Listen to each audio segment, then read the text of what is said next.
आहे आरती आणि माझ्या हा पहिल्याच ब्लॉगमध्ये तुमचे स्वागत आहे। आज मी देवघरातील भांडी ग्रीन बार साबणाने स्वच्छ करून बघितली आणि बघा किती छान चमक आली आहे। चला तुम्हालाही दाखवते मी ही भांडी कशी स्वच्छ केली तर बघा।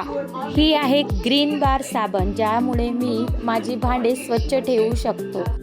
या साबणचा असा कूट करून घ्यायचा, रॉकेल ॲड करायचं आणि ते 5 मिनिटं तसंच मुरू द्यायचं। मुरल्यानंतर त्याचा एक ग्रीन कलरचा असा ताड तयार होतो।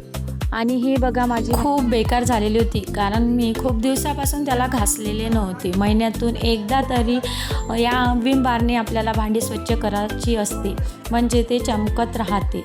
त्यात माझा दिवा हा वातीमुळे आणि तेलकटपणामुळे खूपच खराब झालेला होता आणि भांड्यावरही पाण्याचे डाग पडलेले होते।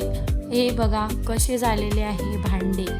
मग मी यासाठी ग्रीन बार साबण वापरला आहे भांड्यावरची मळकटपणा आणि डाग साफ करण्यासाठी।